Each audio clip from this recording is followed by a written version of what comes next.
Hello and welcome to an exclusive hour-long programme with me, Alex Belfield, talking to, well, a genius. A gorgeous star, a beauty, a talent, a personality. She is, of course, Fern Britton. How are you? Well, much better after that lovely introduction, thank you. Have you noticed, though, I'm sitting here in my tartan slippers to keep my feet nice and warm and comfortable because I'm about to go to Cuba. Well, I think you look delicious, and I won't have a word said against you, because what you are is funny, you're a personality, you're natural, you're one of us. You've created this thing that makes people want to like you and want to watch you. That's really clever. Oh, Alex, that's very kind. I haven't tried to create anything. It's what I am, and that's that. And so, but thank you.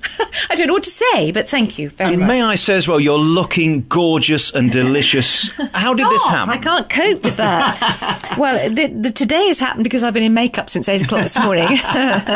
No, don't look quite so gorgeous when I haven't got all this makeup on. And I don't know. I mean, you know, I'm 51. I'm doing the best I can. That's all I can tell you about that. Basically saying, I'm gorgeous and will you marry me? That's all I'm saying. Yes, I will, Alex. As soon as I'm free from that Phil, that's no problem. Well, the two Phils, really, because that's the thing about your life. You've got a double life, really. You've got your private life, which is amazing now, and you've got your TV life, which is also amazing. I'm very lucky, absolutely. To have an on-screen husband, Philip, is just lovely. And, you know, we only met each other properly for the first time 6 years ago, and we had to, you know, create a partnership together, which was no problem at all. We just fell into it straight away. We have the same sense of humour. He's filthy. I enjoy filthy humour. He's a great partner to work with, and I enjoy working with him. And then to go home and have my own husband, who is, well, like all husbands, he can sometimes disappear just as you need him, but most of the time he is the most fantastic man, and I couldn't wish to share my life with anyone more wonderful. I think the reason this morning is so successful now is you make it look so easy, and you seem completely at home, whether it's working, not working, whether something goes right or whether it goes wrong. That's kind of hard to do, isn't it, in TV, when there's so many people involved? Yeah, it is, but I mean, I do look back and think that when I started in 1980, we weren't allowed to let mistakes show. You have to cover up. If there was anything that had gone wrong, cover it up immediately. Don't let the audience know there's been a mistake. But the audience, of course, are very, very sophisticated. They understand television. They know how it works. They make their own videos at home. They know how to put them on the computer. They know, you know, so they're very, very sophisticated viewers. And if you've made a mistake, the best thing is to go, look at that. That really wasn't supposed to happen. And when we say something silly, you know, doing live shows, talking, stupid things fall out of your lips before you realise what they are. And so we laugh at those, of course. And I had a lovely letter the other day from somebody saying, oh, please don't stop the innuendos. They do make us laugh. Innuendos? I don't know what you're talking about. You're into Radio 4, you listen to that in the car coming in and then when you're here. Yet you do TV that's for the masses, and you're one of them. Alex, Radio 4 should be for the masses. Everyone should be, but it really isn't, is it? Well, I don't agree with you. Everybody likes gardening, don't they? Everyone's into you and yours. Everybody loves the Archers. But if you look demographically, and we don't want to get too much into this, it is the higher end, isn't it? Let's face it. Well, it shouldn't be. Anybody who's frightened of, like, the opera and things like that, don't be. Go and have a look at it. If you like it, great. If you don't like it, then it's rubbish. I don't like opera. I don't understand it. I quite like the ballet, but I don't really understand it. I quite like some books, but there's an awful lot I haven't read and don't understand. I hate Shakespeare, you know, but that's fine. Just have a go, see if you like it. Well, I've never understood opera because it's where somebody gets stabbed instead of dying, they sing. It's very odd, isn't it? Well, I like musicals. You see, that's different. Musicals, people get stabbed and still sing. Look at, you know, Blood Brothers, they get shot, you know. I don't mind that. But I don't understand it in a different language with a lady who's supposed to be a 19-year-old sylph and she's a 60-year-old harridan. I don't get that at all. And my point was about all of this is that this morning tries to make everything digestible, and even with the politics, and the great thing is you get the best politicians, the biggest stars, and you just make it understandable, and that's really what you're about, isn't it? Yes, I hope so. Again, that's taken me a long time to understand, because when I was a young cub reporter and you're suddenly met with an MP and the MP sees you just as a little morsel that he can chew up and spit out, and you're terrified. And then as you get older, and that's another thing about, once you're past 40, 50, you just think, no one is going to scare me anymore. I don't need to take any old rubbish from anybody ever again. Nearly said something rude there, but I won't.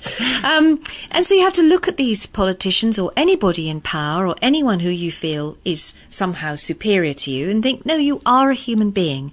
You are only a human being, and you must lie in bed at night and worry yourself sick about certain things. You still get stomach upsets and snotty noses. You are the same as me. We're back on your favourite local radio station. It's Alex talking to Fern, and that's nice, isn't it? When you say Fern and everybody knows who that is. Well, do you know what? It saves ink when I have to sign my name. I don't have to put the Britton bit, I just do Fern.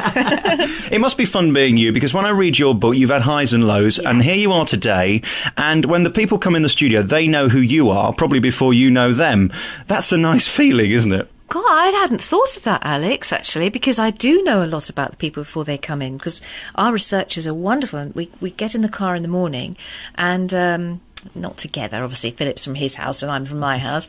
But we work on our scripts in the cars and given a driver to drive in. I mean, we have a fantastic life. But I sit in the back of the car and read through all the research notes so I know everything about that person before I've met them.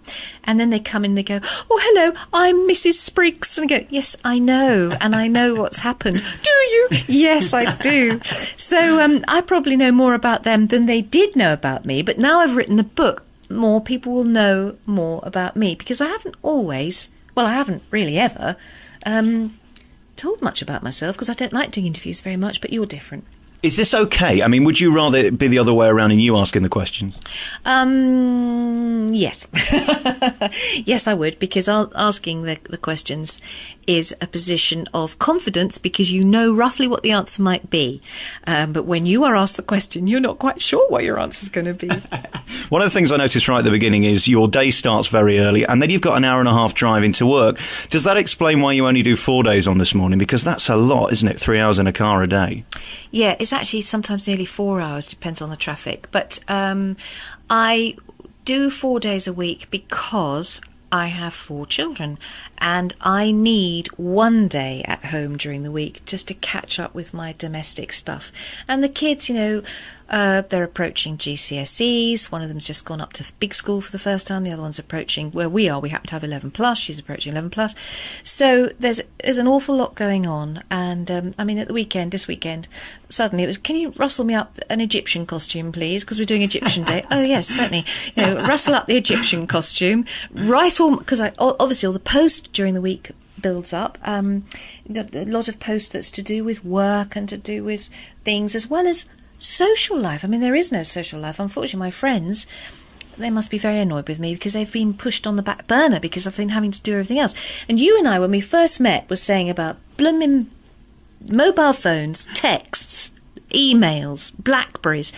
If somebody calls you or leaves a message or sends an email and you haven't responded instantly, they think somehow you are slighting them. And think, no, darling, it's not that. It's just that there are 500 people ahead of you.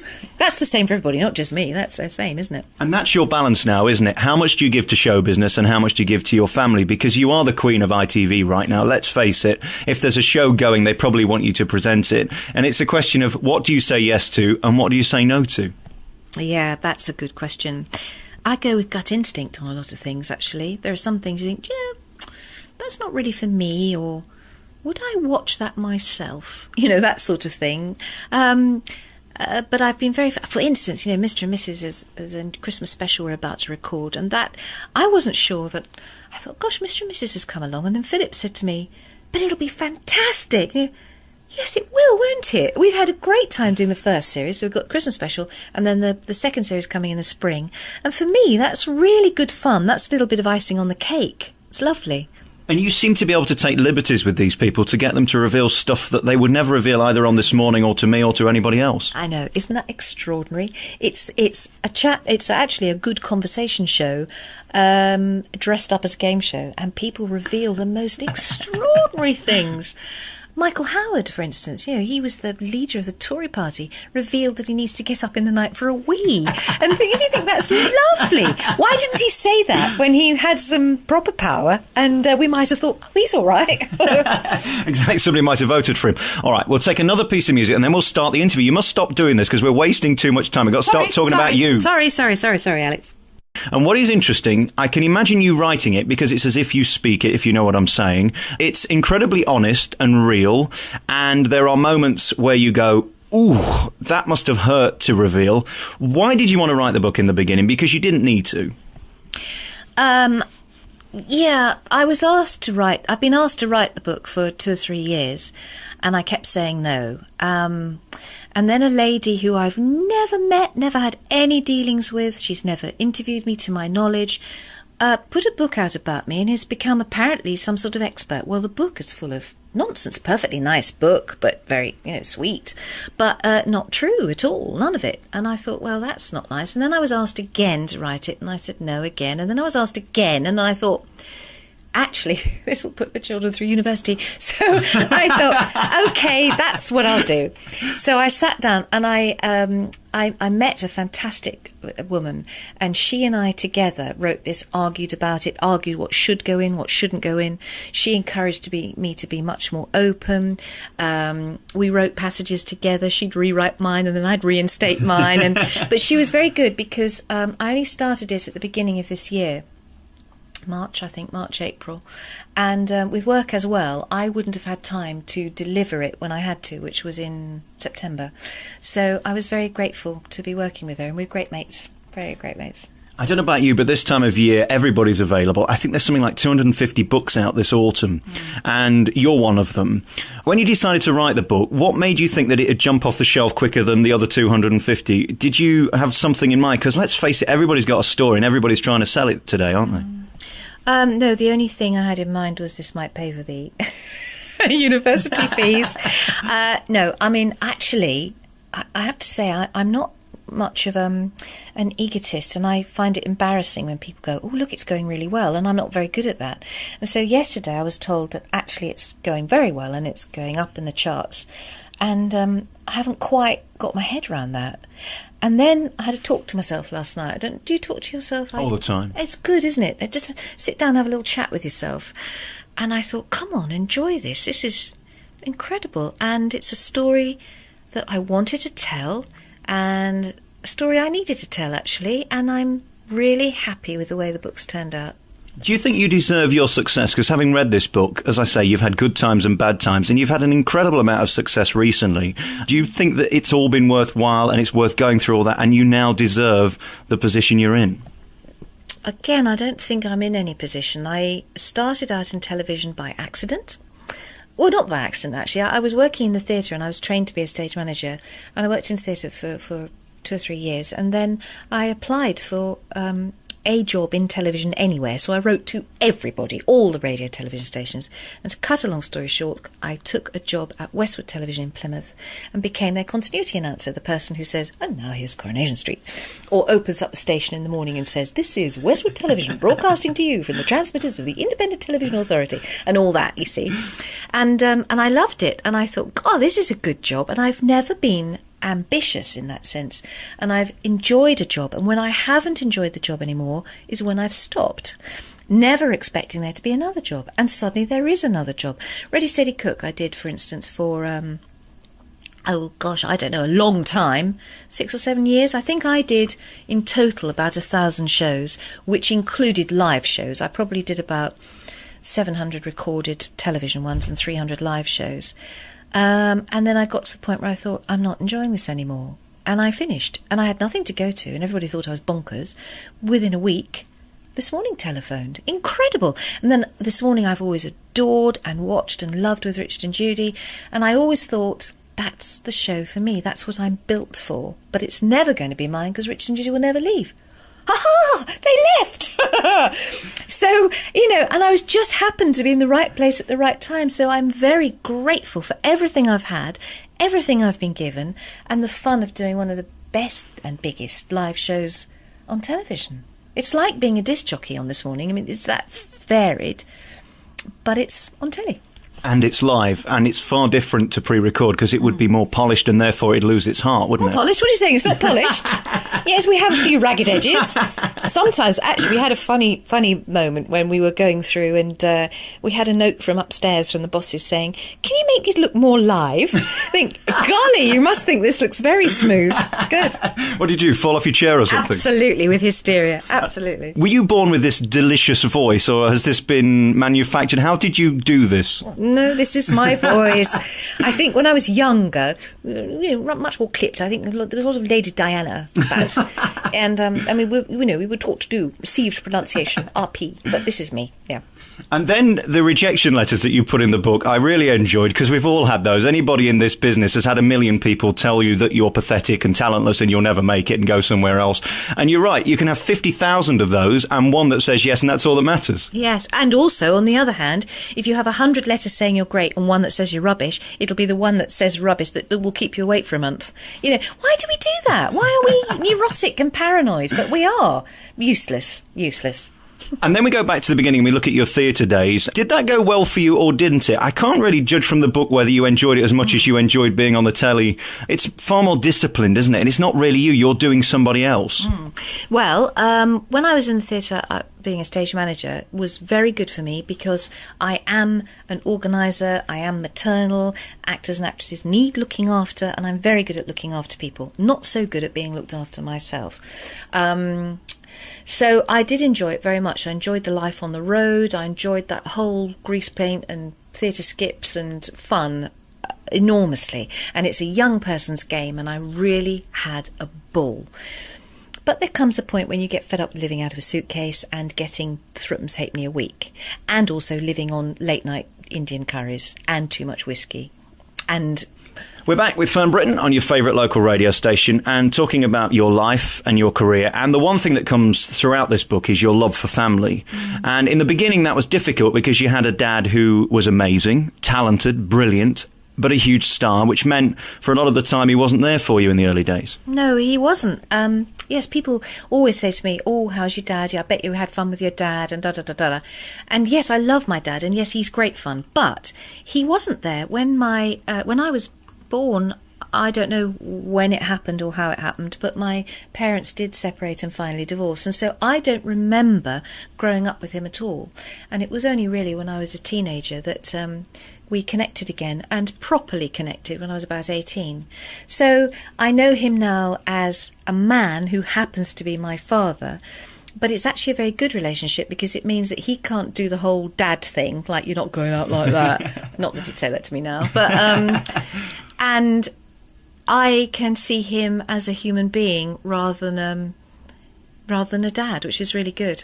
How have you not become bitter by the fact that you didn't have a dad for the first 15 years of your life? Did you have any problem dealing with that, or did you just think, well, actually, it's who he was, this is the life I was dealt, and I've got to get on with it? When you are a child, you know no different, and so it didn't feel different at all, except that I knew that everyone at school had a dad, and they always came to sports day, and they'd be in the Father's Day race, and dads would be there at the birthday parties, and dads would do this, that and the other, and I didn't have that.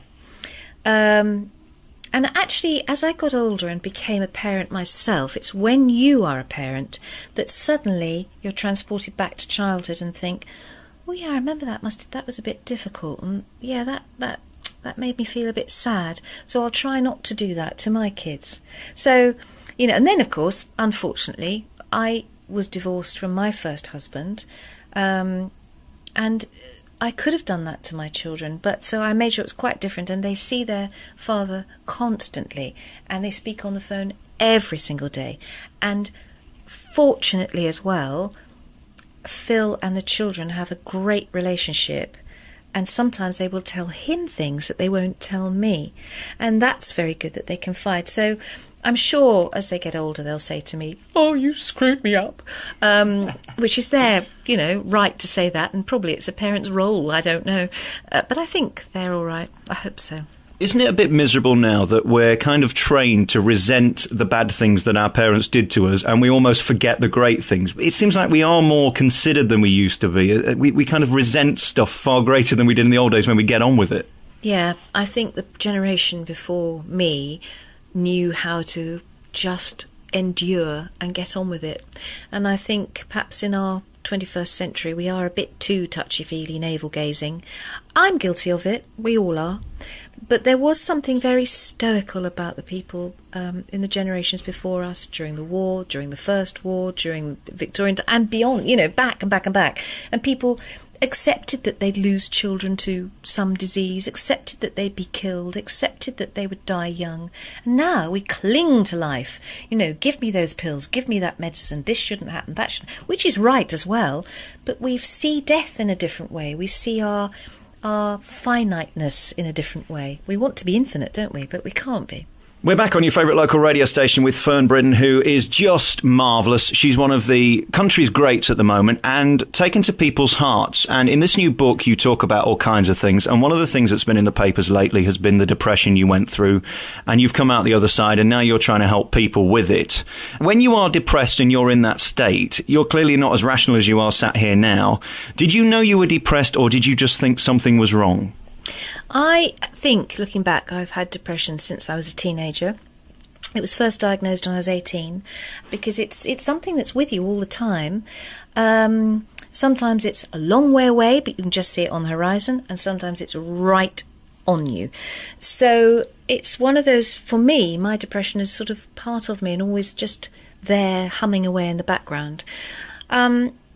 I've written about it and tried to describe it as best as I can, to share with people. I'm not saying I'm going to get out there and be an evangelist and try and help people, because I don't understand it myself, and I struggle myself as well sometimes. So it's only there to share it and to hope that other people might say to me, God, I have that too. Or people who say thank you because now I understand what this is. And the worst thing about it is when your life is brilliant.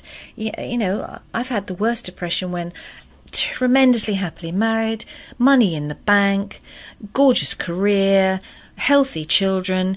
So pull yourself together. And those words, you can't do it. You just can't do it. You have to wait for the cloud to pass. And once it passes, you can understand and be rational again. But while it's happening, not to be able to feel any joy or happiness or look forward to anything is so crippling. It's terrible. So do you think you're born with this then? This is something like a disability where it's always there and it's just whether you can keep it in check in that moment? I don't know whether I was born with it. I do believe that it can pass through generations and perhaps is genetic or hereditary. I wish I knew. I don't know, Alex. All I know is that when I've got it, when I'm in the grip of it, and it lasts for months and months and months. I don't self-medicate because my doctor helps me, and she's always regulating me and seeing me how I am. Sometimes I don't see her for a couple of years. Sometimes I'm there a couple of weeks going, I don't know what to do with myself. And she'll go, well, do you know what you need to do? So I do take medication, and it's like carrying a little black fog in the pit of your stomach, which is there, tiny. And then as the days go by, it's getting bigger and bigger and bigger until it just envelops you and cloaks you. And then you realise, oops, it's back. And the only way I can do it nowadays is not to be scared of it, but to embrace it and let it happen to me and then let it pass through. It's not something you can turn your back on and run away from. And that's the only way I can deal with it. And to tell people, say, I'm really in a bad space. I'm sorry I'm being a moaner. I'm sorry I'm not very good company. It might last a little while. I don't know. And has writing the book and talking to people like me help with this, or does it make it more difficult? No, it's helped a lot. I'm glad to be. I've never hidden it anyway. I've talked about it quite a lot. But no, I'm quite happy to talk about it. I don't believe there's any stigma attached. I don't think so. How does it feel when you walk along an aisle and you see your face there and there and there and on the front page of this, that and the other, and it's stuff that you can't control? It probably isn't true. There might be a scintilla of truth in it somewhere, and you just want to say to everybody, look, that's not me, that's not the person I am, but you're powerless because this is the game you're in. Yeah. Yes, Alex, you're absolutely right. That is an odd one. Particularly when you don't expect to see your face on something, and when the car turns up in the morning and I've got a couple of newspapers in the car and you see yourself on the front page, or you're just reading it merrily, turning the pages, and suddenly you come to a 2-page spread saying that you've done something or other, and it is a shock. And I have to separate the two people, that is me and the other one who's the other me, who is the working one. And if I can give the other working one that to worry about, the one that I go home with doesn't worry about it. And It has taken me by surprise, and it has knocked the wind out of my sails occasionally when you see such incredible nonsense that's written. I mean, recently there was stuff saying that, I'd sneaked abroad for my gastric band operation. No, I'd gone down the road to the local hospital. That I was now so weak and feeble and malnourished that every 6 weeks I have vitamin injections. I live solely on chocolate and broth. I don't see my children even an inch as much as I like the world to think. That Phil and I haven't slept together for 5 years, and that he has had to keep stopping his business to look after me because I am so difficult to live with.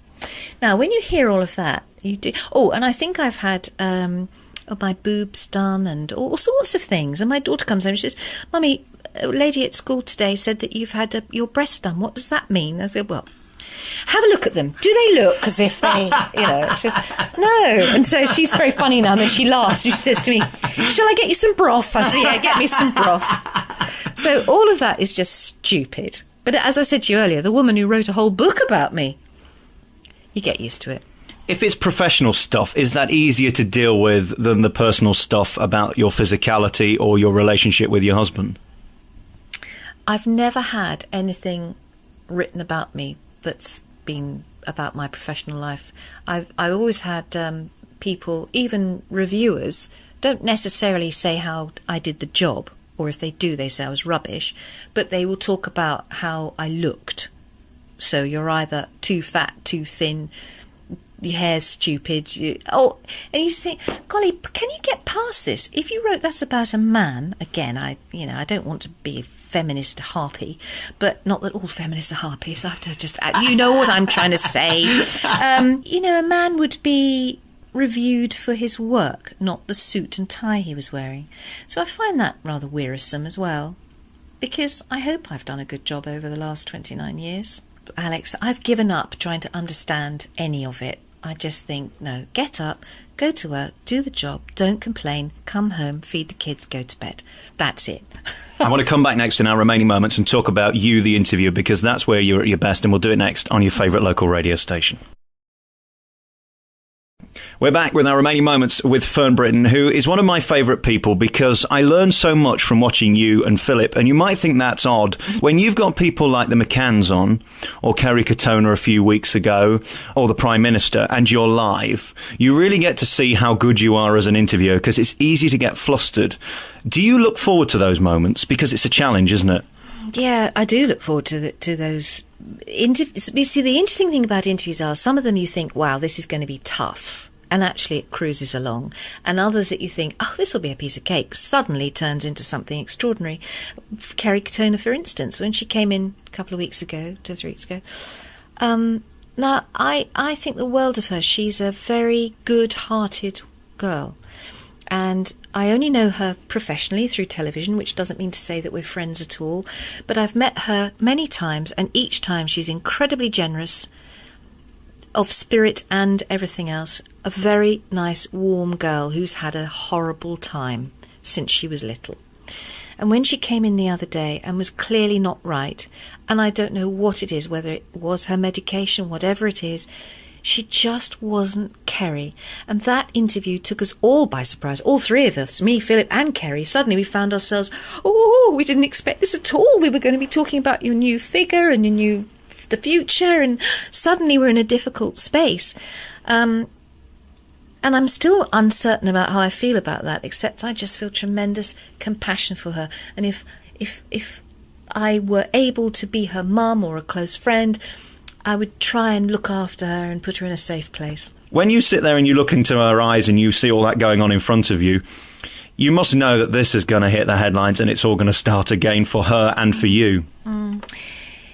Yes, although I didn't think about that at that particular moment. You just, everything retreats. Suddenly you're not in a studio. There aren't people watching. There aren't cameras looking at you. You're suddenly in front of a person who's in trouble. And what do you do? What do you do? You want to help her. And you could see that, she was defensive and vulnerable. And by the way, there was no punch-up afterwards. Mark has said that as well. The papers reported that Mark and Philip came to blows or something. Mark actually was way out of the way anyway. But I don't know what the truth is, so I won't say any more, except that this is a girl who my heart goes out to. You made me cry the other week. I was watching you in a hotel room and you had the parents of the 2 boys who had died in the car crash with a footballer. There's no joy whatsoever in having to do those interviews, are there? No, there isn't. No. And sometimes some interviews like that you think, should we be doing this? But those parents have got a story to tell and a message to get out there. And if it means that another child is saved because somebody thinks twice about having an extra drink before they get in the car, or anything to drink before they get into a car, which is what they'd like, 0 alcohol if you're driving, which I go along with, it's going to help. And it makes you go home and hug your own child just that bit tighter. If it hadn't been you and Philip, it wouldn't have worked as well, and that's because you're parents, isn't it? And you're never allowing the showbiz to take over the reality that there's 2 people who've lost 2 of their children that they'll never recover from. Well, that's very sweet of you. I think it's the strength of this programme and the history of this programme as well. You know, Richard and Judy did exactly the same. And that's our duty of interviewing. We are not news. I think we're under a heading of current affairs on this morning, but I'm not quite sure. We're sort of current affairs, we're leisure, we're magazine, we're lifestyle, we're, everything. And I hope that people trust us when they're watching an interview like that. I hope that viewers trust us to know that we won't overstep the mark, that we won't do anything gratuitous. And it's wonderful that those parents and other people who come in with very difficult stories to tell trust us enough to come on the show, and that's the compliment. And as human beings, we need to share our experiences and learn and make sure it never happens again. And the bit of the programme I saw after that, you could tell you were both affected. There's no way you could come off the back of that, go into a commercial break and come back smiling and singing. That would be inappropriate. But there are moments on This Morning which are legendary, and they're your calling card, the minutes where you just can't keep it together. No, and it's the most ridiculous things that's funny, because the team suddenly think, this will make them laugh, and so they write some funny stuff in the script and we read it, go, yeah. And then it's some stupid word. Some really stupid word that does it to us. Or a guest comes in with a silly name. That's useless. Or they speak and they've got a funny voice. Useless. I mean, thankfully, it's never a serious interview. But it's tricky. And Philip's naughty because if he's going to laugh, he starts to lean against me. and I'm usually pretty good at not going. But then when you go, it's just useless. We've got a real problem. I've got another hour of questions for you, but we're out of time. I'm sorry. Is there anything you'd like to ask that you haven't? Look at your list. I don't know. I've got a few things here. Well, let's talk about this one if you like. Go on. Let's talk about the gastric band then, because this is a thing that everybody was talking about. Do you think that the reaction to it was totally out of perspective? Because I do. It was ridiculous. It was as if you were the biggest news story in the world, and actually it was just you making a personal decision. Thank you. Well, yeah, I mean, I was completely taken aback, and the reason I didn't tell anybody about it was twofold. One, this is a confidential medical procedure, not done out of vanity, but done for medical reasons. I couldn't just go and ask for this to be done. You have to have a doctor say, you need to have this. That's the first thing. In fact, there are laws against it. You don't have to reveal anything like that. Secondly, I wanted to have time to see if it worked, because I didn't know whether it was going to work or not. And amazingly, because I worked incredibly hard with the surgeon and with my nutritionist, it comes in the whole package. Because also I knew that I was going to head for costing the NHS a lot of money, because suddenly you're going to be diabetic, heart disease, whatever. So I paid for this myself. The package comes with the surgeon, the nutritionist stroke dietitian, and a full aftercare package for a year. So I was very well looked after, exercising like mad, cycling my bloody socks off, and it worked. And for some people it doesn't work as well as it worked for me. I didn't know it would work this well. And then the news broke, and of course I was called a liar and cheat, and my children found that very hard. And who did I lie to? What did I lie about? I didn't lie. That I was a cheat? No, I wasn't in any dieting competition with anybody, so I wasn't cheating. But the papers were annoyed that I hadn't told them. They just wanted a story. A few quick questions about it. Are you okay now? Are you in any discomfort? No, there's no discomfort. Everything's fine. And you can eat everything. I eat everything, drink everything, but just in smaller quantities. It will be there. I have no plans to take it out because it's there and you don't want to be operated again unless you need another operation. So it's there unless there's complications. And I hope I'm going to interview you again because it's been a lot of fun. Are you going to be invisible the next time I see you because you'll be so slim? No, because it stops. You reach the point where it's doing its job and keeps you steady and level. And that's what's happened now. And I'm very, very grateful. And it's lovely to have... now my cycling muscles on my thighs, now my thighs have got slimmer, you can actually see my muscles, so I'm feeling very good. And I think it's very easy for all these journalists to write things and say things. I was a fat child, and it never leaves you. You're always clinically obese in your own mind. It is a mental illness because you're just completely preoccupied all the time. And if you can do this to make yourself slimmer and healthier for your children and your family, that's really what it's about. Well, the health issue came first. Am I happier this size than I was before? No. Am I feeling better about myself this size than I was before? No. Do I enjoy buying clothes now? Yes! And that really was the biggest thing, apart from the fact that I've obviously done my health a lot of good, which is the important thing. But the spurious, just ridiculous bit of puff on the side is that I can go and buy clothes. And that is really good fun. I've loved the interview. You're such a big star, and everybody loves you. You're just warm and friendly, and you can't fake that, certainly as long as you've been doing it. You've got a massive career ahead of you, and what a past it's been. If you want to read about it, it's in the new book, Fern, which is in your stores now. Thank you so much for talking to me. Alex, bless you. I love you.